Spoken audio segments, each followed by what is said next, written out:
Penangkapan Presiden Venezuela Nicolas Maduro oleh Amerika Serikat menandai babak baru dalam konflik geopolitik global. Maduro diamankan bersama sang istri Cilia Flores dalam operasi militer bertajuk Operasi Absolute Resolve Sabtu 3 Januari 2026. Operasi ini disebut sebagai puncak kampanye tekanan berbulan-bulan oleh pemerintahan Presiden Amerika Serikat Donald Trump. Namun, di balik operasi militer ini muncul persoalan serius soal kedaulatan dan hukum internasional. Lantas, apakah penangkapan Maduro sah secara hukum? Simak selengkapnya dalam video berikut.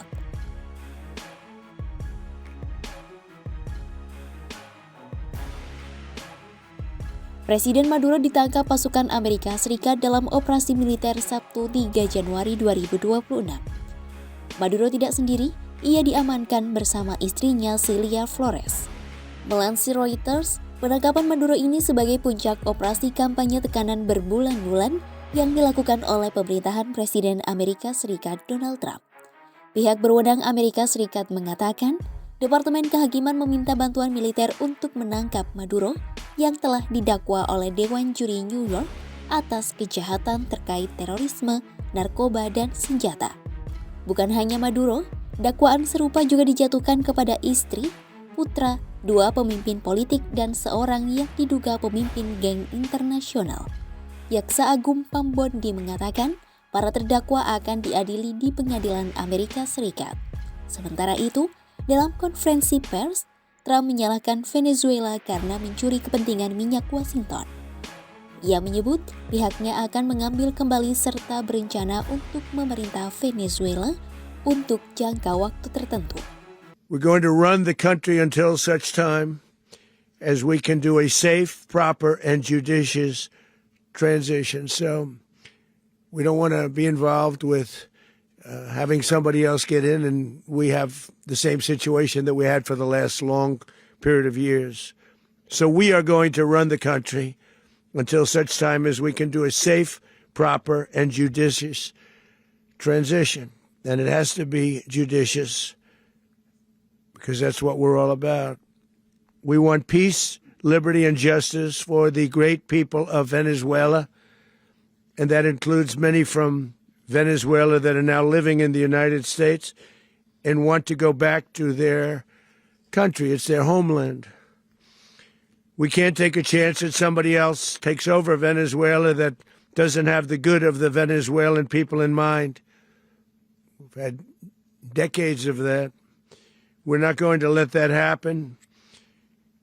We're there now, and what people don't understand, but they understand as I say this, we're there now, but we're going to stay until such time as the proper transition can take place. So we're going to stay until such time as we're going to run it, essentially, until such time as a proper transition can take place.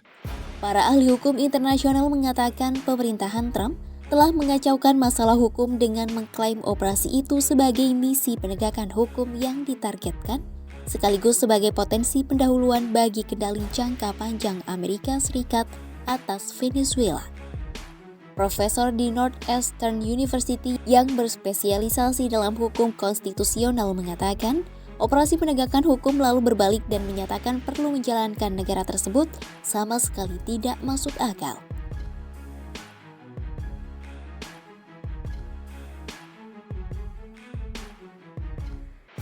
Masih dari sumber yang sama, Kongres Amerika Serikat memiliki wewenang untuk menyatakan perang, tetapi Presiden adalah panglima tertinggi dan Presiden dari kedua partai telah membenarkan pelaksanaan tindakan militer ketika tindakan itu terbatas cakupannya dan demi kepentingan nasional. Terkait masalah ini, Kepala Staf Trump Susie Wiles mengatakan, jika Trump mengizinkan beberapa aktivitas di darat di Venezuela, ia memerlukan persetujuan dari Kongres. Menteri Luar Negeri Marco Rubio mengatakan Kongres tidak diberitahu sebelum operasi tersebut. Hukum internasional sendiri melarang penggunaan kekerasan dalam hubungan internasional kecuali untuk pengecualian terbatas seperti otorisasi oleh Dewan Keamanan PBB atau dalam upaya membela diri.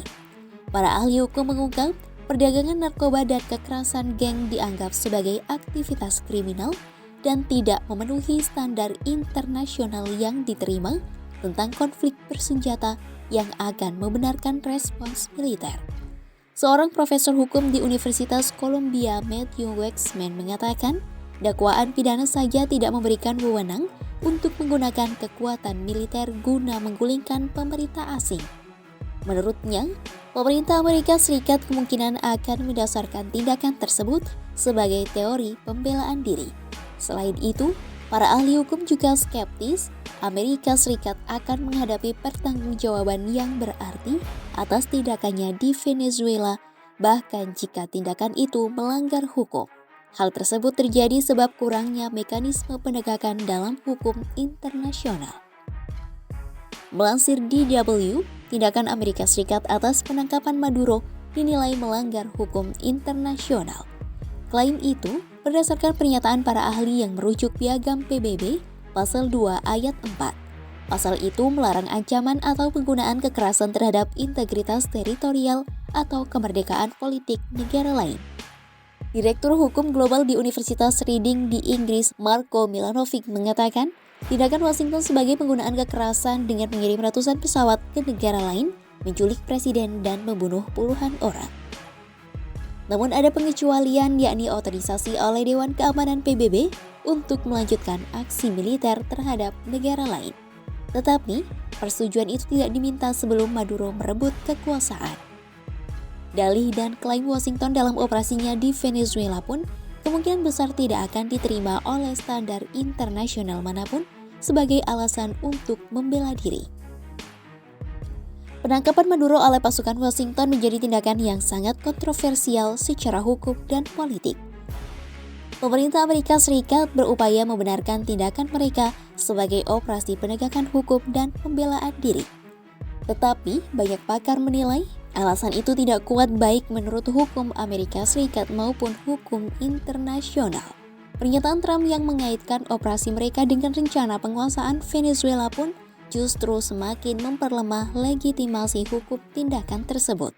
Kendati demikian, kecil kemungkinan negeri Paman Sam akan dimintai pertanggungjawaban secara nyata di tingkat internasional. Hal ini mencerminkan kesenjangan besar antara norma hukum internasional dan realitas kekuatan geopolitik. Simak terus update berita-berita menarik lainnya hanya di kanal YouTube Kompas.com.